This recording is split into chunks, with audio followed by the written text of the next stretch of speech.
জগন্নাথের ওড়ন ষষ্ঠী মাহাত্ম্য কথা 2023। নমস্কার বন্ধুরা, ধর্মীয় ব্রতমালার নতুন একটি পর্বে আপনাদের সকলকে স্বাগত জানাই। আজকের পর্বে থাকবে জগন্নাথ দেবের ওড়ন ষষ্ঠী মাহাত্ম্য কথা।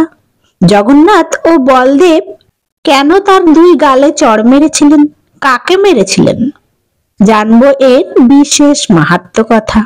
ওড়ন ষষ্ঠীর পুণ্যতিথি মাহাত্ম্য। এই দিন থেকে ভগবান জগন্নাথ দেবকে শীতের পোশাক পরানো শুরু হয়। পুরীর জগন্নাথ মন্দিরে এই দিন জগন্নাথকে নববস্ত্র পরিধান করানোর রীতিও প্রচলিত আছে। এই ওড়ন ষষ্ঠীর পুণ্যতিথি শুরু হবে 2023 সালের 18 ডিসেম্বর সোমবার, অগ্রহায়ণ মাসের শুক্লপক্ষের তিথি।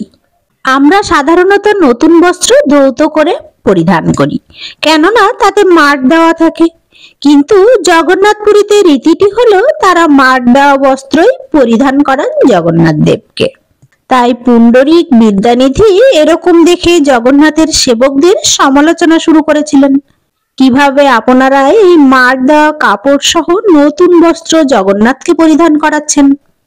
এভাবে তিনি তিরস্কার করেছিলেন জগন্নাথের সেবকদের।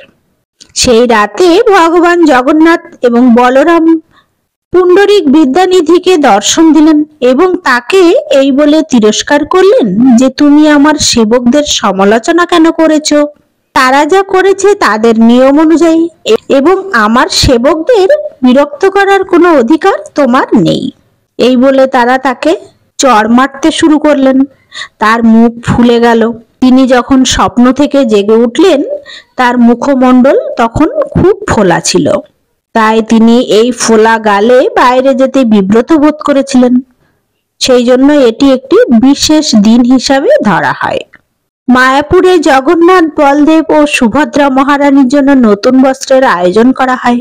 এছাড়াও পৃথিবীর সর্বত্র ভগবানের জন্য এই উলের কাপড়ের ব্যবস্থা করা হয়।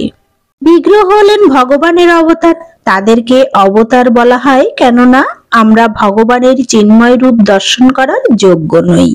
তিনি তাই অর্চা বিগ্রহের রূপে আমাদের কাছে আসেন এবং আমরা তাকে দেখতে পাই, সেবা করতে পারি। প্রত্যেক বিগ্রহের সাথে কিছু রীতি বিজড়িত। পুরীর জগন্নাথ মন্দিরের রীতি হলো ওড়ন ষষ্ঠীতে তারা জগন্নাথকে গরম কাপড় পরিধান করায়, মাড়ুয়া অর্থাৎ মাড় দেওয়া কাপড় পরানো হয়। এই ছাড়াও এই বিশেষ দিনে ভগবানের উদ্দেশ্যে বিশেষ ভোগ নিবেদন করা হয়।